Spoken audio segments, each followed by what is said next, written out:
하나님 말씀은 요한일서 1장 1절에서 5절입니다. 태초부터 있는 생명의 말씀에 관하여는 우리가 들은 바요, 눈으로 본 바요, 자세히 보고 우리의 손으로 만진 바라. 이 생명이 나타내신 바 된지라. 이 영원한 생명을 우리가 보았고 증언하여 너희에게 전하노니 이는 아버지와 함께 계시다가 우리에게 나타내신 바 된 이시니라. 3절, 우리가 보고 들은 바를 너희에게도 전함은 너희로 우리와 사귐이 있게 하려 함이니 우리의 사귐은 아버지와 그의 아들 예수 그리스도와 더불어 누림이라. 우리가 그에게서 듣고, 5절입니다. 너희에게 전하는 소식은 이것이니 곧 하나님은 빛이시라. 그에게는 어둠이 조금도 없으시다는 것이니라. 만일 우리가 하나님과 사귐이 있다 하고 어둠에 행하면 거짓말을 하고 진리를 행하지 아니함이거니와. 아멘. 송구영신 예배에 오신 분들은 이번에 하나님께서 요한 1서를 통해서 우리가 예수를 믿으면 우리에게 반드시 나타나야 할 세 가지 열매를 반복적으로 말씀하고 계시다는 것을 살펴보았습니다. 그래서 하나님이 지금 그것을 우리들에게, 포도나무 교회인 우리들에게 말씀하고 계시다 하는 것도 살펴보았습니다. 근데요, 이게 한번 그냥 설교에서 넘어가서는 안 될 것 같더라고요. 그만큼 우리 자신을 거기에다가 늘 기억하고 유념하고 비춰봐야 할 핵심적인 내용 같더라고요. 그리고 우리가 광고 시간에 여러 가지를 나눴습니다만 하나님께서 지금 이 시점에서 우리를 인도하고 계신 것과도 정확하게 일치가 돼요. 그래서 이 부분을 상세하게 살펴보려고 합니다. 상세하게. 우리가 예수를 믿으면 반드시 나타나야 할 열매 세 가지가 있다고 말씀드렸는데 그 세 가지가 뭐였죠? 거룩한 삶, 순종하는 삶, 사랑하는 삶. 여기에 사랑은 당연히 하나님을 사랑하는 것이 전제된 가운데 이웃 형제를 사랑하는 거죠. 그래서 오늘은 그 첫 번째인 거룩한 삶에 대해 살펴보겠습니다. 여러분, 여기 요한일서 그 1장 1절에서 3절을 보면요, 우리 복음의 본질이 정확하게 나와 있고요, 우리 신앙의 핵심이 나와 있어요. 복음의 본질, 신앙의 핵심. 여러분, 사도 바울도 그가 전한 복음을 십자가에 못 박힌 예수 그리스도에 관한 몇 가지 이론적인 지식이나 사실이 아니라 십자가에 못 박힌 예수 그리스도, 그분이 우리가 전하는 복음이라. 아주 중요한 말이거든요, 이 부분을. 근데 요한사도 똑같아요. 여기 1절을 보십시오. 다시 한번 보시면, 태초부터 있는 생명의 말씀에 관하여는, 생명의 말씀이 복음이잖아요. 근데 그 생명의 말씀이 누구냐? 우리가 들은 바요, 눈으로 본 바요, 자세히 보고 우리 손으로 만진 바라. 지금 누구를 가리킵니까? 예, 그 다음 절, 이 생명이 나타내신 바 된지라. 이 영원한 생명을 우리가 보았고 증언하여 너희에게 전하노라. 보십시오. 우리가 전하는 복음은 인격체이신 예수 그리스도 그분입니다. 이 복음의 성격과도 밀접하게 관련되는데요, 또 하나 여기에 보면 우리의 신앙과 관련해서도 아주 중요한 부분을 보여주고 있습니다. 3절이죠. 3절. 자, 보십시오. 뭐라고 말합니까? 우리가 보고 들은 바를 너희에게 전함은, 그러니까 복음을 전함은, 예수 그리스도 생명을 전함은 뭐라고요? 너희로 우리와 사귐이 있게 하려 함이니 우리의 사귐은 아버지와 그의 아들 예수 그리스도와 더불어 누림이라. 우리말에 누림이라, 그 말은요, 영어 NIV성에 이렇게 되어 있어요. Our fellowship is with the Father and with his Son. 우리의 교제는, 사귐은 아버지와의 사귐이요 그의 아들 예수 그리스도와의 사귐이라. 자, 보십시오. 우리의 신앙은 사귐입니다. 이거 기억하셔야 돼요. 우리의 신앙은 사귐입니다. 다른 말하면 교제입니다. 펠로십. 그래서 신앙의 본질이 가장 핵심이 뭐라고요? 하나님과 친밀한 교제라고요. 친밀한 교제. 그러니까 요한복음에 보면, 똑같은 요한 사도가 쓴 요한복음에 보면 우리 신앙의 본질이 무엇인가가 선명히 나와요. 10장에 나오고 15장에 나오고 전체 두 가지로 요약할 수 있는데, 하나는 인격체신 하나님과의 살아있는 친밀한 교제예요. 하나님 아는 거, 하나님 사랑하는 거 말하는 거죠. 이것을 요한복음에는 우리가 예수님 안에, 예수님이 우리 안에라는 말로 표현하고 있어요. 그 다음에 우리 신앙의 또 하나의 본질이 뭐냐면 하나님의 행하심을 우리 온 사람으로 동참하는 거예요. 이게 우리 신앙의 본질인데, 이러한 삶을 살려면 우리 삶 속에 반드시 나타나야 할 열매가 뭐냐? 요한일서에서 세 가지를 말한다고요. 반복적으로 반드시 나타나요. 자, 그런데 여기도 보시면 우리의 신앙을 사귐이라고 표현합니다. 다시 말하면 교제. 우리 신앙은 사귐입니다. 교제입니다. 머릿속에 이게 들어있기를 축복합니다. 교제인데 두 가지 면에서 교제라고요. 첫 번째는 누구와의 사귐? 하나님과의 사귐. 우리 신앙은 하나님과의 사귐입니다. 동시에 우리 신앙은 누구와의 사귐? 형제와의 사귐. 여기에 보면 우리와의 사귐, 형제와의 사귐입니다. 형제는 예수 믿는 성도를 가리키죠. 여러분, 둘이 나눠지지 않습니다. 여러분, 설교 자세한 내용을 다 못 듣더라도요, 이러한 핵심적인 부분은 여러분 머릿속에 아예 박혀 있으면 좋겠어요. 우리의 신앙은 사귐이다. 교제, 다른 말로 하면. 그런데 우리 신앙은 사귐인데 하나님과의 사귐이요, 동시에 형제와의 사귐이라. 그러니까 여기서 오이코스가 중요한 것도 나오는데요, 여러분, 우리가 하나님과의 사귐과 교제를 추구하면서, 여러분 사귐이라 부르든 교제라 부르든지 뭐라고 알아서 하시 똑같은 거예요. 근데 하나님과의 교제를 추구하면서 형제와의 사귐이 올바로 안 되면 그 신앙이 올바른 겁니까? 잘못된 겁니까?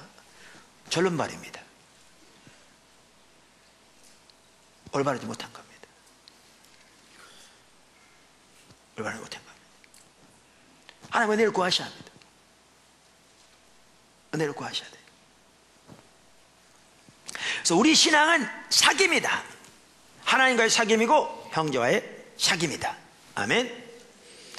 자, 이렇게 말하면서 이러한 하나님과의 사귐이 있는, 다시 말하면 예수를 믿는 사람들이 사람의 삶 속에 반드시 나타나야 할 열매를 말하면서 세 가지를 말한다고요. 그 중에 첫 번째가 거룩한 삶. 자, 이제 첫 번째입니다. 그 거룩한 삶의 첫 번째, 우리 신앙의 한 핵심적인 열매는 거룩한 삶입니다. 우리 신앙의 한 핵심적인 열매는 거룩한 삶입니다. 여러분, 아까 1절부터 4절에 보면 우리 복음의 성격, 신앙에 대한 이해의 핵심 나와 있죠. 그 다음 5절 보십시오. 오늘 읽은 5절 다시 보십시오.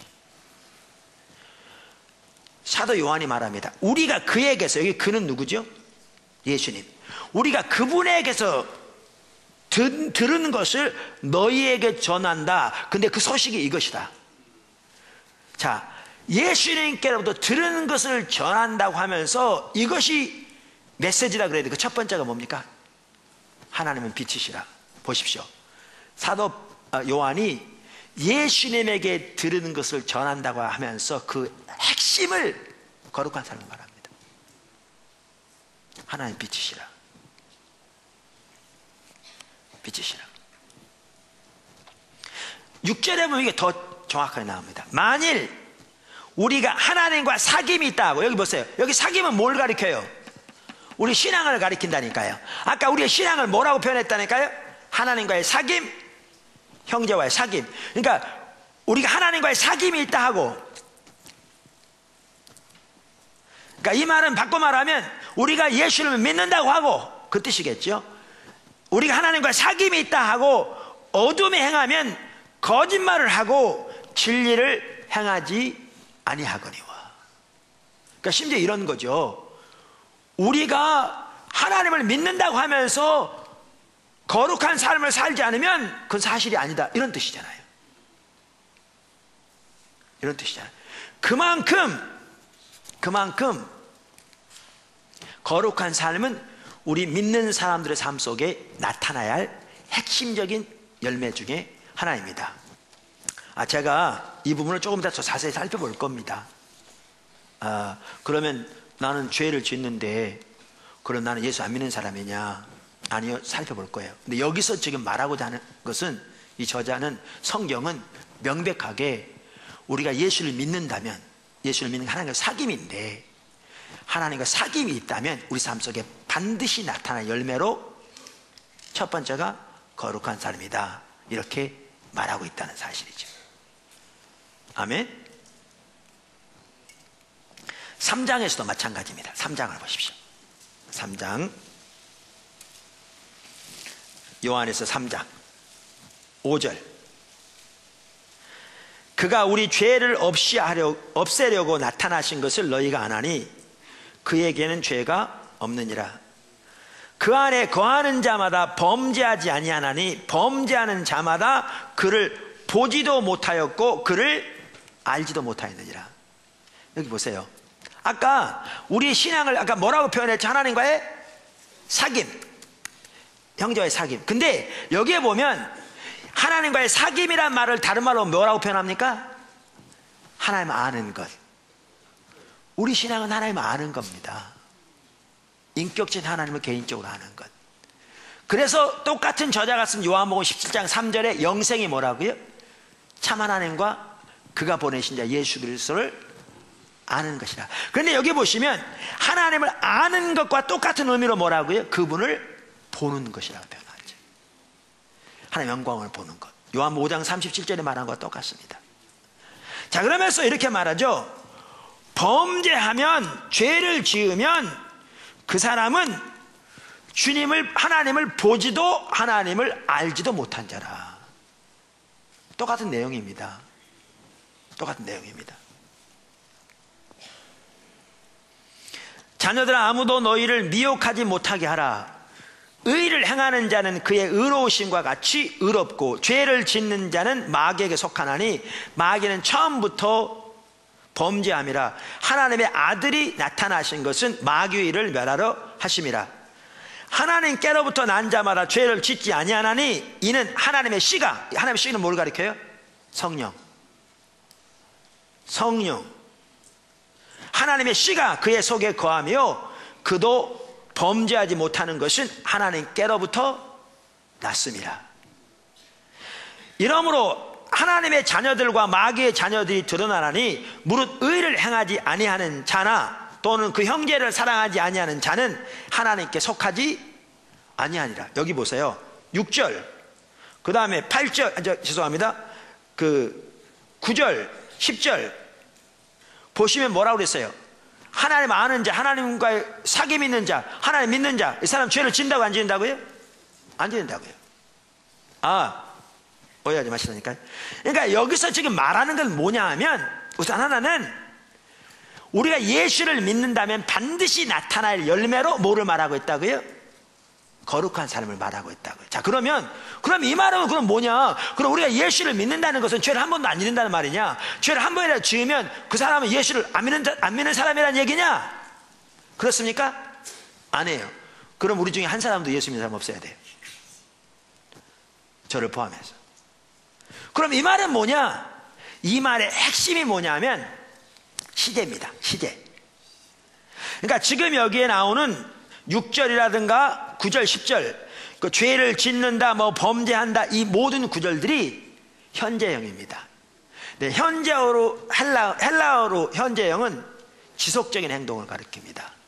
다시 말하면 죄를 짓는 것이 삶의 패턴인 것을 말합니다. 내가 예수를 믿는다고 하면서 그 말을, 예수를 믿는다는 말을 여기다 뭐라고 표현하고, 하나님과 사귐, 하나님을 보고 그분을 아는 것으로 표현하는 거죠. 이렇게, 이게 우리 신앙이라고요. 예수를 믿는다고 하면서 내 삶이 안 믿는 사람과 똑같이 내 삶의 패턴이 자기의 육신의 정욕과 세상에서의 영광을 위해 살아가는 그러한 죄 가운데 있다면 그 사람은 하나님을 믿는 사람이 아니라는 거예요. 진정으로 하나님을 믿으면 그 속에 하나님의 씨앗인 성령이 있기 때문에 그 삶을 그렇게 살 수 없다는 거죠. 살 수 없다는 거예요. 조금이나 나옵니다. 우리는 반복적으로 죄를 지을 수 있습니다. 반복적으로 회개하고 돌이킵니다. 제 얘기는 우리가 살아가는 삶의 패턴이 안 믿는 사람과 똑같이 죄의 삶이라면 이 사람은 예수를 믿는 게 아니라는 겁니다.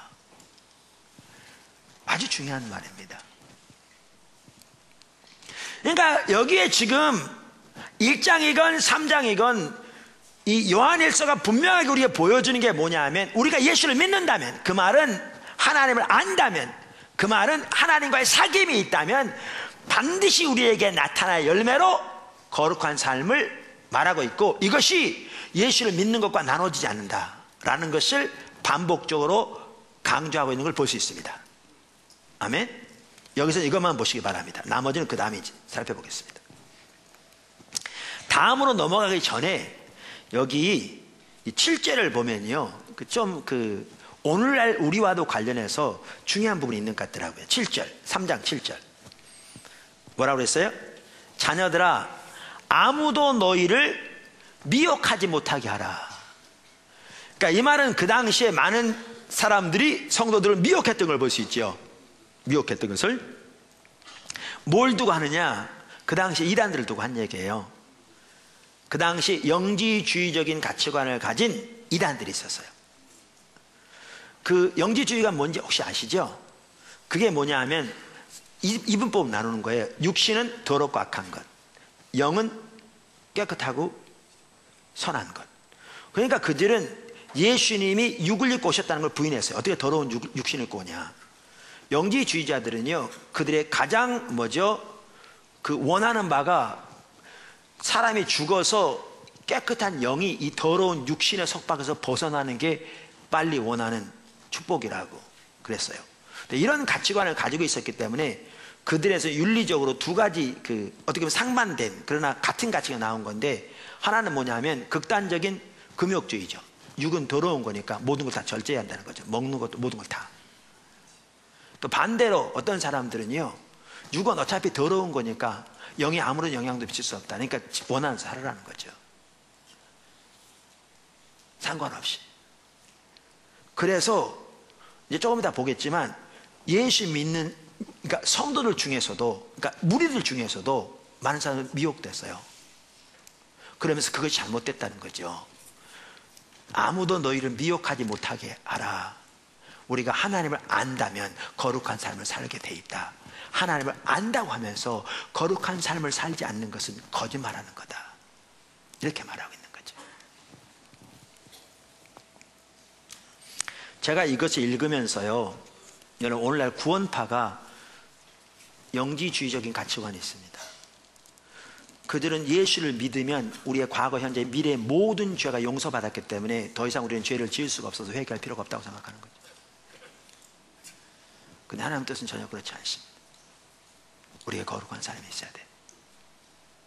예수를 믿는 믿음의 열매로서 하나의 핵심이 뭐냐? 거룩한 삶이 있어야 돼요. 그게 잘못된 거죠. 또 하나, 여러분, 제가 이 7절과 관련해서 영주주의에 대한 거거든요. 그래서 제가 가지고 있는 컴퓨터의 주석을 찾아봤어요. 그랬더니 그 학자가 이렇게 써놨더라고요. 그 7절에 대해서 제가 읽어볼게요. 그러니까 자녀들아, 아무도 너희를 미혹하지 못하게 하라, 이 부분에 대해서 주석을 달면서, 본문은 수신자 내에 있던 영지주의를 전파하는 거짓 교사들을 염두에 둔 진술이다, 그 얘기예요. 그러면서 이렇게 말했어요. 잘 들어보세요. 요한 당시의 영지주의자들은 하나님의 비밀스러운 지식, 이게 영적인 지식이라는 거죠. 영지, 비밀스러운 지식, 즉 영지를 깨닫는 것이 하나님의 자녀가 되는 유일한 길이라고 주장하였으며, 영지, 비밀한 지식을 깨달은 자는 육신에서 자유로워져 도덕적인 방종이 아무런 문제가 되지 않는다고 주장했다.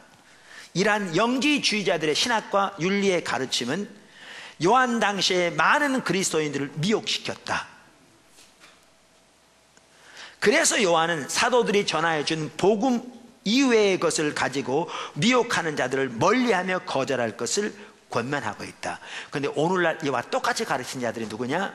신천지입니다. 그들은 그들이 가르치는 그 비밀을 알므로서 요한계시록에 대한 그들의 해석을 알므로 구원받는다고 가르치는 거죠. 그래서 그들만 구원받는다는 겁니다. 그리고 그들은 행실에서 그들의 모임으로 사람들을 끌어가기 위해서 거짓이건 속임수건 어떠한 수단과 방법을 가리지 않아도 그것이 전혀 죄가 되지 않는다 그러는 거죠. 정확히 같은 일을 하고 있는 겁니다. 그러면 성경은 뭐라고 말하고 있는가 하면 그 거짓이다. 아무도 너희를 미혹하지 못하게 하라. 하나님을 알면 그분과의 사귐이 있으면 나타난 열매로서 있어야 할 첫 번째 중요한 것이 거룩한 삶이다. 이렇게 말하고 있는 거죠. 여기 한 가지 지금 제가 얘기 나누다 보니까 여기 2장에 보면 이런 내용이 있어요. 2장 18절 보시면요. 아이들아 지금은 마지막 때라. 적그리스도가 오리라는 말을 너희가 들은 것과 같이 지금도 많은 적그리스도가 일어났으니 그러므로 우리가 마지막 때인 줄 아노라. 여러분 예수님 오실 때부터 말씀입니다.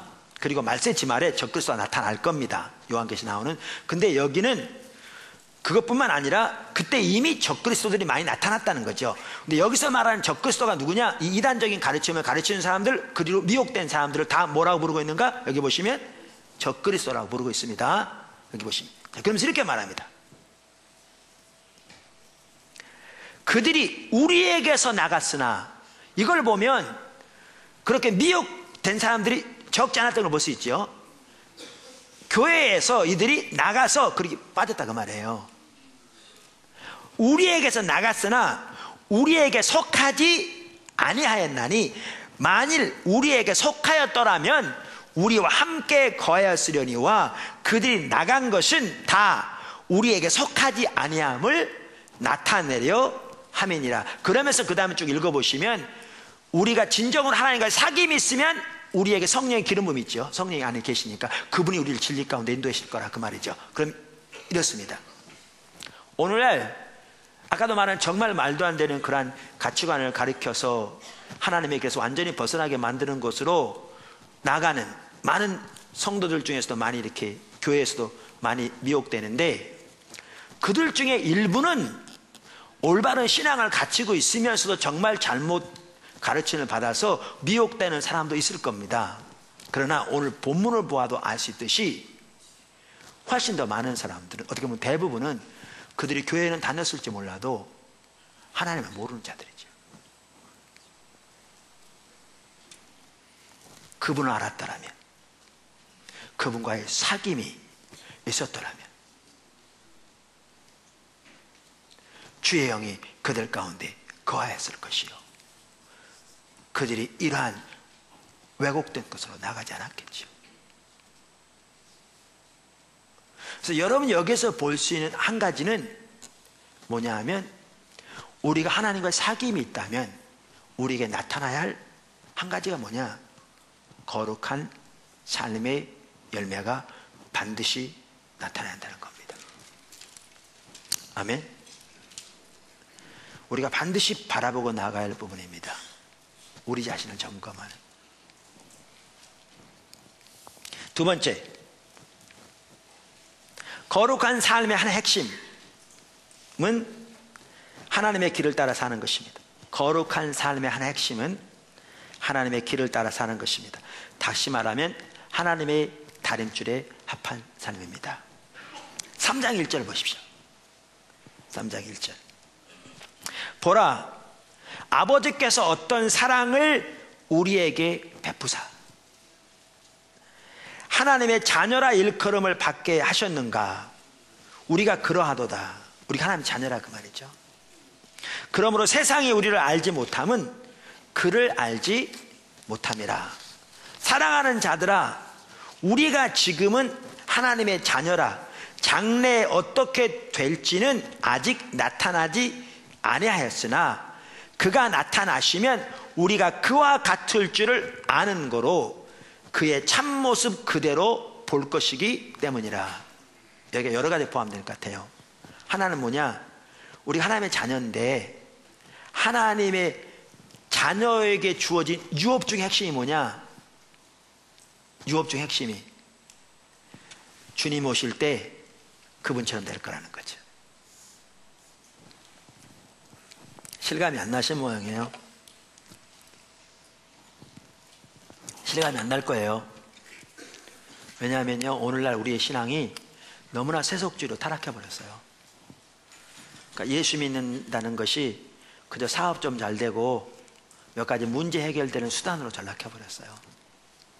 다시 말하면, 심지어 좀 심하게 말하면, 일이 어려우면 돼지머리 잡아놓고 무당 불러다가 푸닥거리 하는 그런 식으로 어떤 사람에게는 우리의 신앙이 전락해버렸어요. 그러니까 실감이 안 나요, 많은 사람에게. 로마서 8장에 보면 16절에 성령이 친히 우리의 영과 더불어 우리가 하나님의 자녀인 것을 증언하시나니, 자녀이면 또한 상속자 곧 하나님의 상속자요 그리스도 함께한 상속자니. 그러니까 하나님과의 사귐이 결국 우리 신앙인데, 예수를 믿으면 하나님과 사귐이 이루어지는 건데, 그러면 우리 안에 성령님이 오시는 거죠. 아까 하나님의 씨앗. 그 성령이 우리가 하나님의 자녀인 걸 증거하는 거죠. 근데 하나님의 자녀에게 주신 유업이 뭐냐? 하나님의 나라를 유업으로 받게 되는데, 성경에 보면 그 하나님이 우리가 받을 하나님의 유업에 대한 보증으로 성령을 주셨다고 말하죠. 씨앗, 성령. 제가 부활주일날 그 얘기 많이 하는데, 장례식까지도 그렇고, 계란 유정란이 있고 무정란이 있잖아요. 무정란에 씨앗이 없는 거고 유정란은 씨앗이 있는 거예요. 깨봐도 똑같고요, 맛도 똑같아요. 근데 암탉에 품으면 무정란은 썩으면 썩고요, 유정란은 병아리가 나와요. 그 씨앗 형태를 따라. 성경에 보시면요, 아니 우리가 보면 예수 믿는 사람 안 믿는 사람이 똑같아요. 이건 있더만요. 제가 몇 차례 그걸 경험했는데, 포도나무의 지체들은요, 보통들은 잘 몰라요. 근데 제가 이 지역을 지나다니다가 버스 정류장에서 버스를 기다리는 성도들을 몇 차례 본 적이 있어요. 근데 제가 그거 참 감사했어요. 포도나무 교회에서는 이분이 그렇게 신앙생활 잘하는 분도 아닌데, 근데 버스장에 기다리다 보면 제가 그걸 몇 차례 경험했어요. 제가 차를 타고 지나가다가 보고 깜짝 놀래 쳐다봐. 누군가, 그 우리 성도야. 근데 왜 깜짝 놀란 줄 아세요? 얼굴에 빛이 나. 여러분 안 보셨구나. 한번 봐봐요. 여러 사람이 서 있는데 깜짝 놀랄 만큼 주변의 사랑이 확 드러나요. 제가 여러 번 봤어요. 근데 그분이 신앙생활 그렇게 잘하는 분도 아닌데, 그런데 길을 가든지 성도들, 그러니까 일반 사람들이 섞여 있는데 지나다가 깜짝 놀라서 볼 정도로 봤더니 성도처럼. 제가 근데 한 번만 본 게 아니라 몇 차례 그랬어요. 얼굴도 빛이 나요. 지금은 잘 몰라, 이렇게 보면. 근데 나가서 귀에 보면 한번 보세요. 달라. 근데 사실은 여러분 그런 부분이 있지만, 믿는 사람 안 믿는 사람 잘 몰라요. 목욕탕 가서 다 벌거벗게 놔도 몰라요. 그런데 성경에는 뭐라고 되어 있냐면, 예수를 믿는 사람 속에는 하나님의 씨앗이 있다 그랬어요. 영원한 나라를 유업으로 받을 텐데 그 보증으로 성령을 주었다고 그랬거든요. 암탉이 품으면 그 씨앗의 형태를 따라 병아리가 나오듯이, 씨앗이 있는 사람은 주님이 오실 때 그 성령님에 의해 부활의 몸으로 변화되게 돼요. 그게 유업이에요. 자녀에게 준 유업, 예수님처럼 돼. 근데 왜 예수님처럼 되냐? 고린도서 3장 18절, 제가 시간이 없기 때문에 그냥 말만 할게요.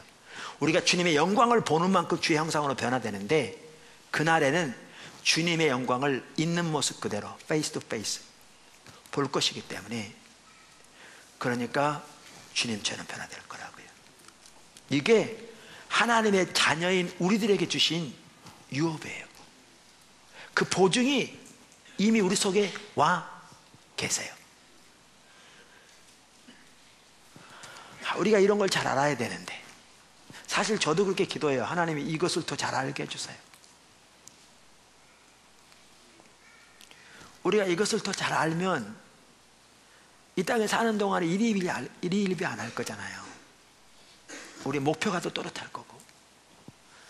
이거를 말하면서 뭐라고 말하고 있는가 하면 3절에 주를 향하여 이 소망을 가진 자마다 그의 깨끗하심과 같이 자기를 깨끗하게 하느니라. 이 소망을 가진 자는 어떻게 한다고요? 거룩한 삶을 추구한다고요. 소망을 가졌기 때문에.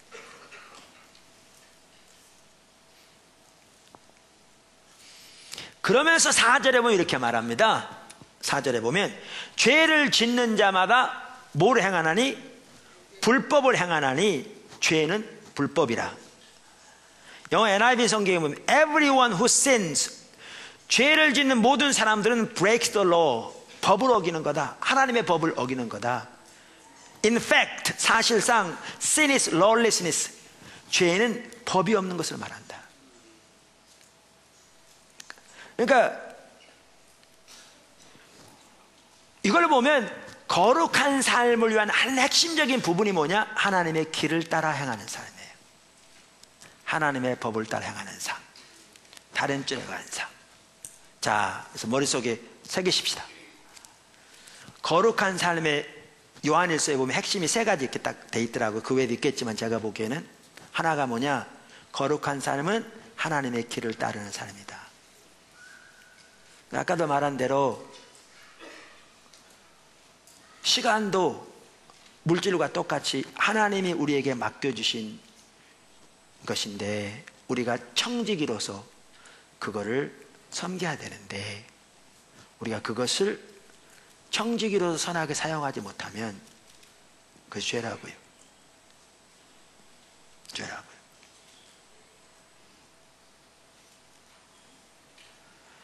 그래서 하나님의 법을 따르는 삶이다. 다른 줄에 합한 삶. 두 번째 거룩한 삶의 핵심이 나오는데, 그게 뭐냐? 세상 사랑을 버리는 것입니다. 이게 오늘 설교의 큰 3번째고요 거룩한 삶의 2번째여서 많겠지만, 저는 오늘 여러분들이 이 3가지만 딱 머릿속에 기록하면 좋겠다 싶어요. 성경에 나온 거룩한 삶이 하나님의 길을 따르는 삶이고요, 세상 사랑을 버리는 것이고요, 우상을 버리는 거예요. 성경에 보면. 그러니까 우리가 신앙의 본질 가운데 하나님과 동행하는 삶을 살아야 되는데, 이 삶을 살면, 예수 믿는 사람이면 반드시 우리에게 나타날 열매가 3가지가 있다. 거룩한 삶이고, 순종하는 삶이고, 사랑하는 삶인데, 이 거룩한 삶의 핵심은 하나님의 길을 따르는 삶이고, 세상 사랑을 버리는 삶이고, 우상을 버리는 삶이다.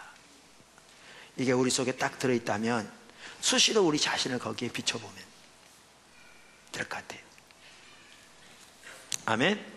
자, 큰 3번째, 그래서 거룩한 삶의 한 핵심은 세상 사랑을 버리는 것이다. 2장 14절 보십시오. 아이들아, 내가 태초부터 너희에게 쓴 것은 너희가 아버지를 알았으며. 여기 아이들은요, children을 말합니다. 이렇게 젊은, 그러니까 뭐죠? 젊은 어린아이들. 그러면서 너희가 아버지를 알았습니다. 이 아버지는 자기 육신의 아버지를 말하는 게 아니고요, 누구를 가리켜요? 하나님 아버지를 가리켜요. 그러니까 여기도 보면 우리의 신앙이 뭐예요? 하나님 아는 거예요. 똑같아요. 그 다음에 아비들아, 여기는 육신의 아버지를 가리켜요. 아비들아, 내가 너희에게 쓴 것은 너희가 태초부터 계신 일을 알았으며. 누구를 아는 거라는 거예요? 하나님. 그러니까 어린아이건 어른이건 우리의 신앙은 하나님을 아는 거죠. 그러면서 청년들아, 내가 너희에게 쓴 것은 너희가 강하고 하나님의 말씀이 너희 안에 거하시며 너희가 흉악한 자를 이겼음이라. 보세요. 우리의 신앙은 악한 자 마귀를 이기는 건데, 여기 보면 중요한 게 있더라고요. 언제 우리가 강해서 마귀를 이기느냐? 언제? 여기 보니까 하나님의 말씀이 너희 안에 거하실 때. 그러니까 하나님의 말씀 앞에 그렇게 서는 게 중요하다니까요. 매일 그 말씀으로 양육되어지면 하나님 길을 따라 행하며. 여러분, 아사지경에 있는 그 아이처럼 되지 않기 위해서 하나님의 말씀 앞에 그렇게 서기를 주님의 축복합니다. 자, 이렇게 말하면서, 그러니까 우리의 신앙은 하나님을 아는 거예요. 여기 보시면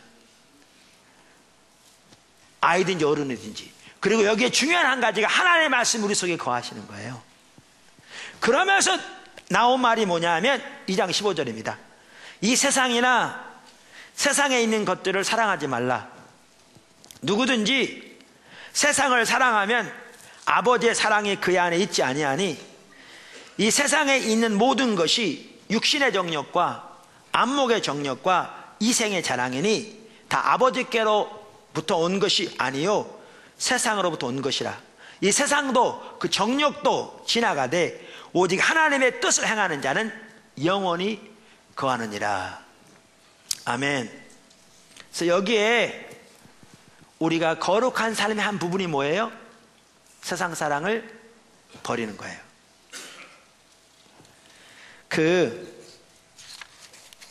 야고보서는 이렇게 얘기했어요. 가늠한 여인들아, 세상과 벗된 것이 하나님과 원수됨을 알지 못하느냐. 그런즉 누구든지 세상과 벗이 되고자 하는 자는 스스로 하나님과 원수되는 것이니라. 우리 여기 되게 다 부부들이 오셨는데, 부부가 결혼했는데 한 명이 다른 사람은 바람을 피워, 뭐 아내가 다른 남자가 바람 피우든지, 뭐 남자가 다른 여자가 바람 피우든지, 그러면 상대방의 입장에서 보면 이게 왼수잖아요. 그렇죠? 이게 왼수지. 성경이 뭐라고 말하냐면 세상 사랑하는 게 하나님 원수 되는 거예요.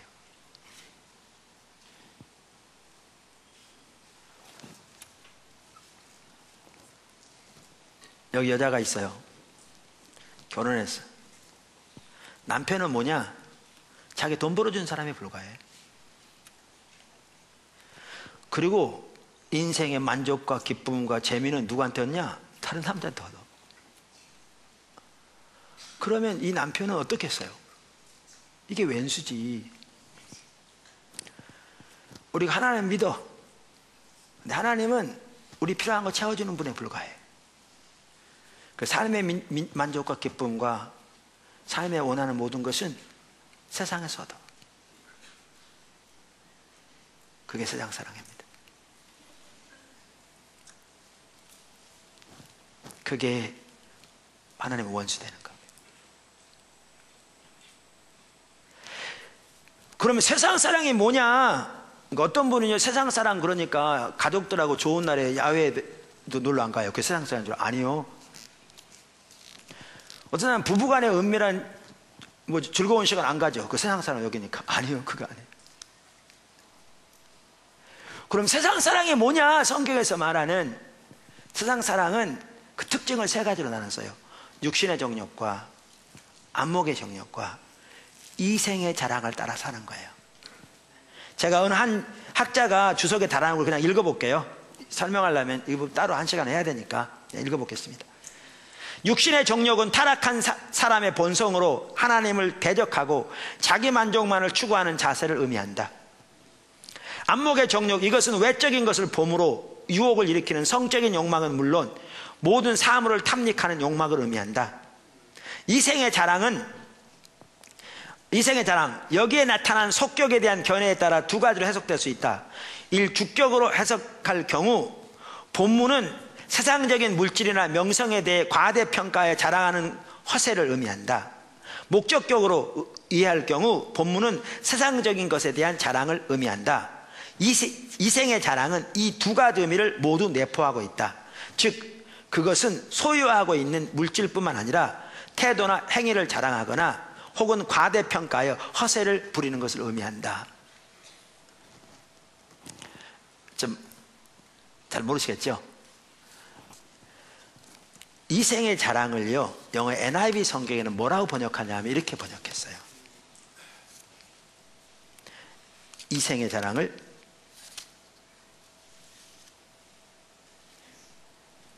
The boasting of what he has, 그가 and does, 그가 가지고 있고 하는 것에 대해 자랑하는 것.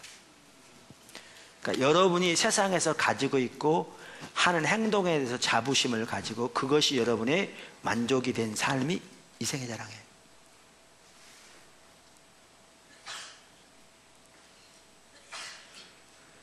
포도나무 교회가 분당에 있을 때요, 지방인 같은 데 가서 포도나무 교회가 분당했다 그러면 사람들이 천당 안에 분당 막 그랬잖아요. 지금은 많이 추락했는데, 분당에 계신 분들 괜히 뭐 하지 마십시오. 근데 그러면 저도 모르는 사이에 제 안에서 은근히 자부심이 올라올 때가 있어요. 이거요, 그게 하나님의 원수되는 이생의 자랑입니다. 이생의 자랑이에요. 자기 목적을 위해 자기 만족으로 자기 자원으로 사는 것이 세상 사랑입니다. 근데 이거를 버리라고 말하면서, 그러니까 이런 것 같아요. 이런 설교하면요, 그러니까 많은 사람이 힘들어해. 너무 세다는 거죠. 근데 성경은 세상 사랑을 이렇게 강력하게 말하고 있어요. 하나님 원수되는 거라니까요. 이해가 안 되면 결혼하면서 생각해 보세요. 여러분이 밖에 나갔다 왔더니 여러분의 배우자가 다른 외간 사람을 여러분의 안방에 들여서 거기서 음란한 일을 하고 있는 것을 여러분 눈으로 봤다고 생각해 보세요. 피가 거꾸로 솟겠죠. 눈이 보이겠어요? 그게 하나님이 세상 사랑하는 자들을 보시는 눈입니다. 그게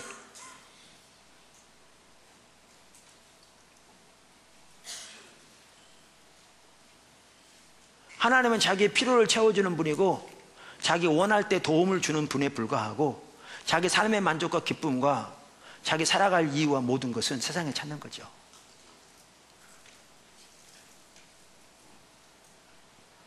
세상 사랑은 정말 심각한 겁니다.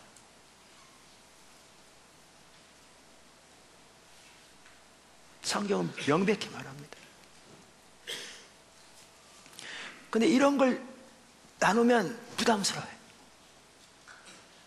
이게 심각한데. 그러니까 그만큼 우리 신앙이 세속화되어 있다는 거예요.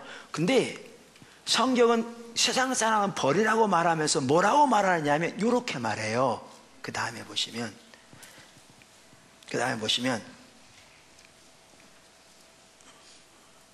이 17절에 뭐라고 되어 있어요? 이 세상도 그 정욕도 지나가되 하나님의 뜻을 행하는 자는 영원히 거하느니라. 여러분, 이 구절과 아주 밀접한 관계가 있는 게 베드로전서 1장 23절이에요. 베드로전서 1장 23절 이하를 제가 읽어볼게요. 너희가 거듭난 것은 썩어질 씨로 된 것이 아니요 썩지 아니할 씨로 된 것이니 살아있고 항상 있는 하나님의 말씀으로 되었느니라.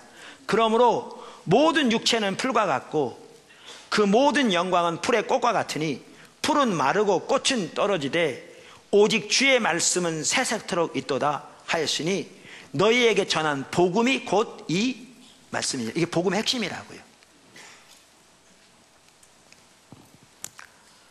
제가 지난 주간에 그 전주군요 어느 장례식에 시간을 낼 수 있어서 가서 나눴던 부분이긴 한데, 우리 고등학교 때 국어 선생님이 옛날 중국 왕들 얘기를 해줬어요. 진짜인지 가짜인지 모르겠어요. 선생님 그런 얘기 어디서 찾아와가지고 해줬는데 그 하나가 이거였어요.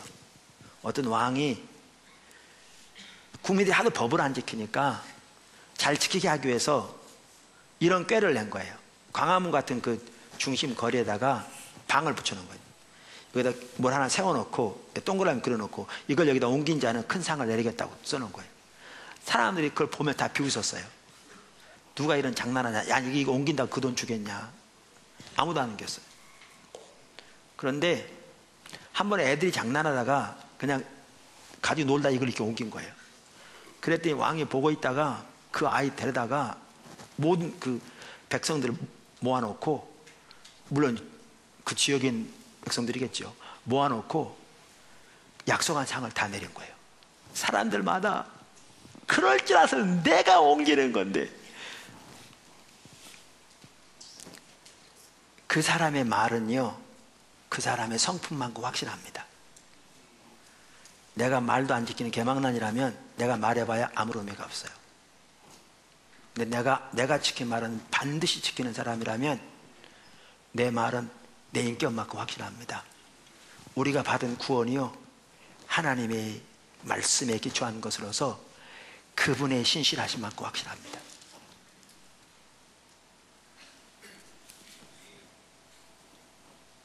이게 성경이 말하는 바입니다. 그분의 인격만큼 확실합니다. 근데 여기서 끝나지 않습니다. 제가 장례식 얘기를 자꾸 하는데, 우리가요 여기 있는 분 여러분 중에 우리가 늙으면 아니면 그 전이라도 세상을 떠난다, 죽는다, 이거를 모르는 사람 한 사람도 없어요. 모르는 분 손 들어보세요. 우리가 죽는 거 모르는 분 아무도 없어요.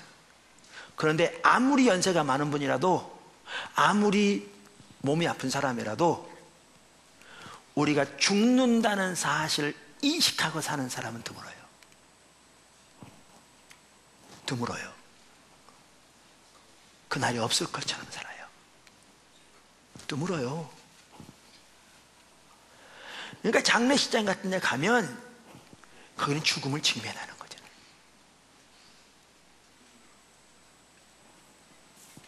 그래서 다윗이 우리가 연수가 짧은 것을 깨닫게 해달라고 기도하고 있는 거예요. 성경은 뭐라고 말하고 있는가 하면 세상도 그 정욕도 다 지나간다. 이게 복음인데, 이게 우리가 받은 복음의 말씀인데, 세상도 그 정욕도 다 지나간다. 인생은 꽃과 같고 그 영화는 꽃에, 그러니까 풀과 같고 그 영화는 풀의 꽃과 같으니 꽃은 떨어지고 풀은 신다. 그러나 하나님의 말씀은 영원히 있다. 우리가 이 사실을 깨달으면 세상 사랑 내려놓을 수 있어요. 이 사실 안 깨달아지면 세상 사랑 내려놓는 것은 죽는 것 같아. 그런데 세상 사랑 내려놓는 건 진정한 자유함입니다.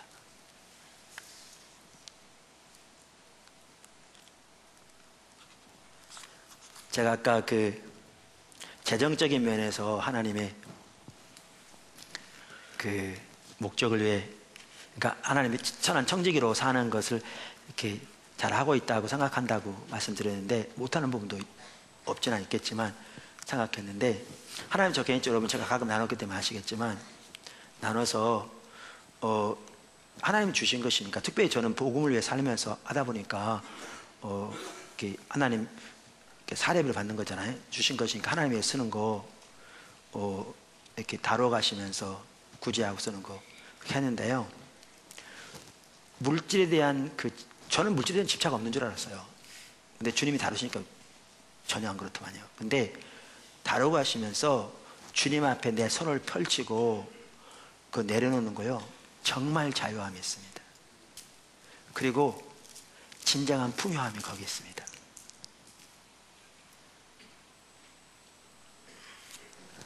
우리 둘째는 가끔 염려합니다. 여기 있는데 아마 속으로는 저는 가끔 그런 생각합니다. 걔가 아빠 부양할까 염려돼서 그러나? 근데 염려하면, 아니 퇴직금 받는 것까지 다 헌금해버리면 나중에 어떻게 하려고 그러냐고 그러는데, 정말 자유합니다. 그 진정한 풍요가 거기에 있습니다. 하나님의 풍요.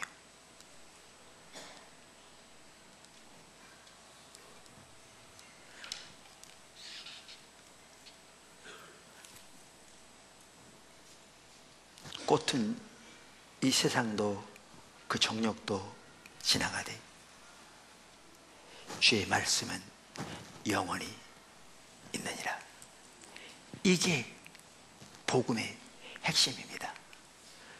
그러면서 성경은 너희는 세상을 사랑하지 말라 이렇게 말합니다. 거룩한 삶의 한 부분은 세상 사랑을 버리는 것입니다. 그래서 조나단 에드워즈라고 미국이 낳은 가장 위대한 설교자라고 하는 많은 분들이 말하는 그분이 그랬대요. 하나님, 저의 눈에 영원한 세계에 대한 도장을 찍어주세요. 인을 쳐주세요. 그러면 이 세상의 영화는 희미하게 보일 것입니다. 그래서 아까 제가 나눈 것처럼 우리가 오늘 회복해야 할 신앙이 그거더라고요. 하나님 나라 유업이 우리에게 있는 것을 인식하는 것이, 그게 우리 신앙의 핵심인데 우리는 핵심을 잃고 산다니까요. 새해에는 그 신앙의 핵심이 저에게, 여러분에게 더 회복되기를 주님을 축원합니다. 그 네 번째고요, 거룩한 삶의 한 핵심이 뭐냐? 우상을 버리는 것입니다. 요한일서 5장 보십시오. 하나님께로부터 난 자는 다 범죄하지 아니하는 줄을 우리가 아노라. 하나님께로부터 나신 자가 그를 지키심에 악한 자가 그를 만지지도 못하느니라.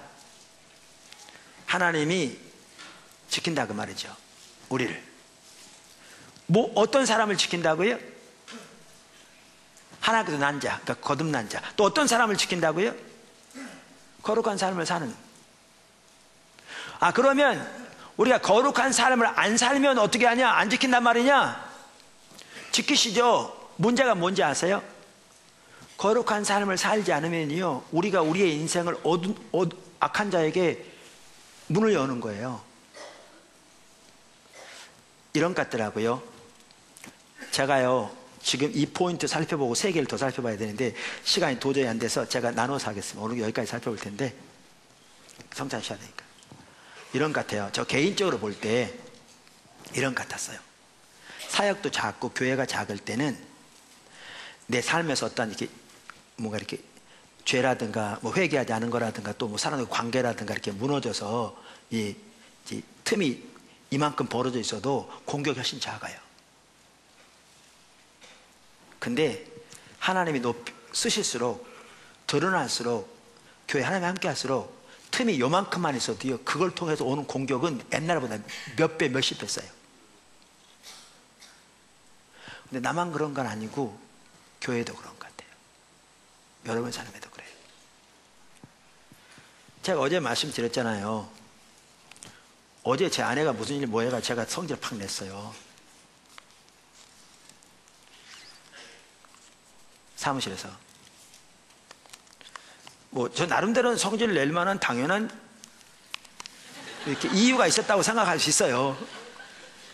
그래서 이제 제 아내도 저하고 얘기하는 가운데 이제 자기 신방 가야 되는데 그렇게 얘기하면 어떡하냐고 그래서 나는 그 얘기 아니었다고 그래가지고 이제 서로 풀고 뭐 용서하고 이제 그렇게 해서 가서 잘 하나님 역사하시고 그랬어요. 그랬는데 제가 어제 하루 종일 집에 가서까지요, 그날 아침에 하나님이 그 시간 말씀하셔서 회개까지 했는데 제가 아무것도 못했다니까요. 마음의 안정이 안 되고 정신이 집중이 안 되고 아무것도 못하겠더라고요. 제 회막 중에 하나가 어딘 줄 아세요? 선교센터 꼭대기예요. 선교에 가면 저 위에 기계실 하려다가 기계실이 필요 없어서 만든 방이 있어요. 거기는 아무도 안 들어와요. 저만 가요. 거기는 엘리베이터도 안 올라가요. 저 꼭대기층. 거기 가서 묵상하기도 하기도 하고. 제가 거기 가서 계속 앉아 있었는데 아무것도 못했어요.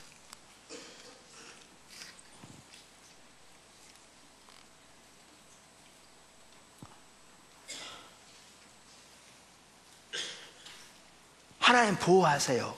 문제는 뭐냐면 우리가 죄를 지으면 그것이 윤리적인 죄건 관계의 죄건 행동으로 지은 죄건 생각으로 짓는 죄건 죄를 지으면 원수에게 문을 여는 거예요.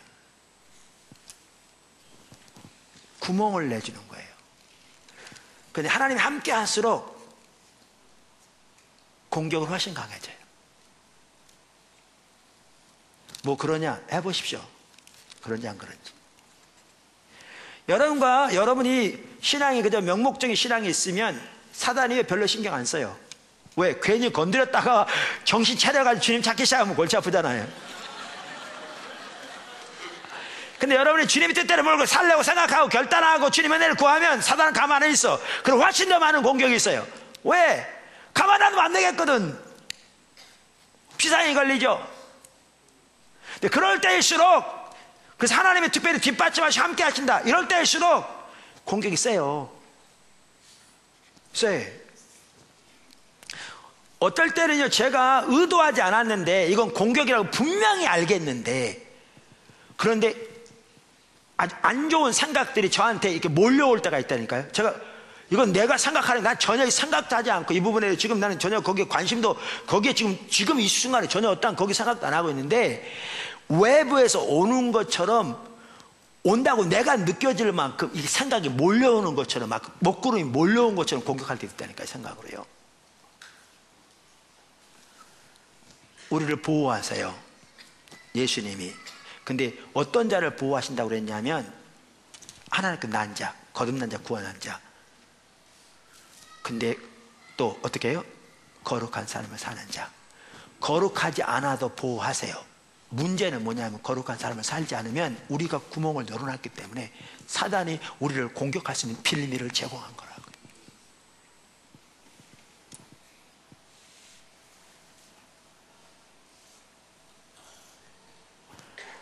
아무도 우리를 원수의 손에서 빼앗아가지 못할 거라고 그랬어요. 맞아요. 이 말은 사단이 어떠한 것으로 우리를 빼앗아서 자기 소유 못 삼아요. 우리 하나님의 소유예요.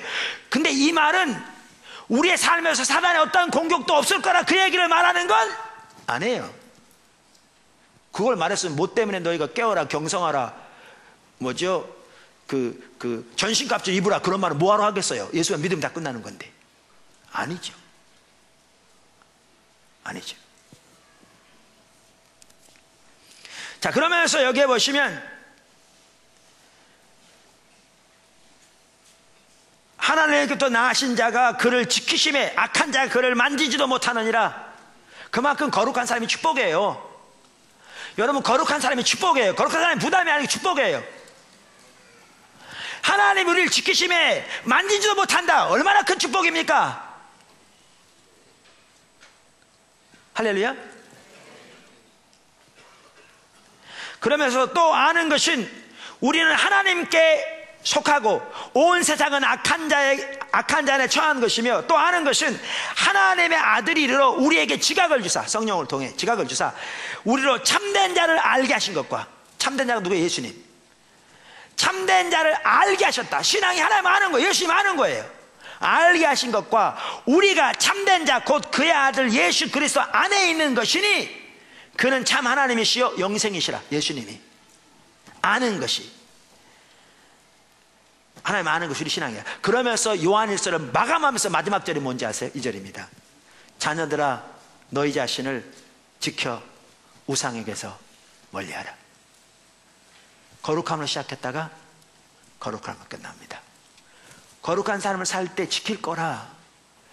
악한 자가 손도 못 대게 할 거라. 그러면서 자녀들아 너희가 우상을 멀리하라.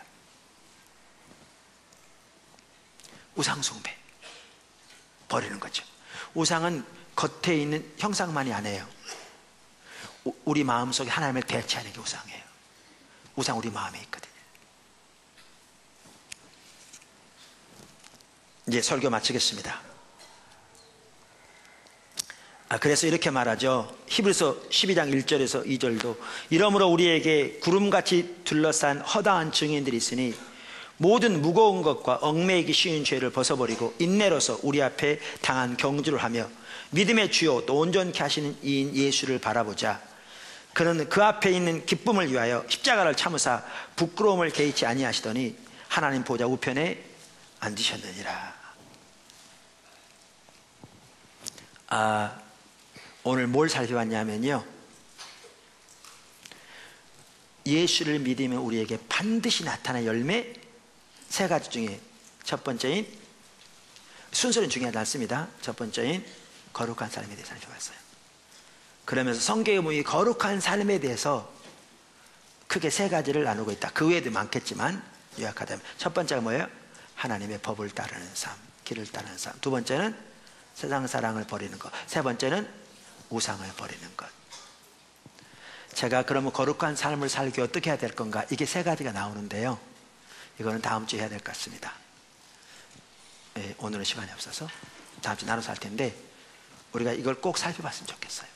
우리가 신앙의 본질을 추구하면서 우리 삶 속에 반드시 나타날 신앙의 열매, 거룩한 삶, 순종하는 삶, 사랑하는 삶에서 거룩한 삶은 이러한 삶을 의미한다는 걸 인식하고 자신을 돌아보면서 주님의 은혜를 구하면서 주님의 은혜로 주와 동행하는 삶이 되기를 예수님으로 축원합니다.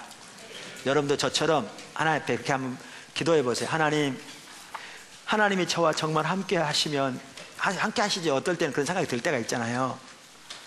하나님이 저와 함께 하신 표적을 보여주세요. 사인을 보여주세요. 그렇게 기도 한번 해보세요.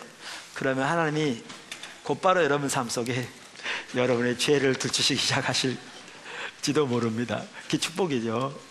네, 거룩한 삶, 우리에게 축복입니다. 아멘. 자, 기도하겠습니다.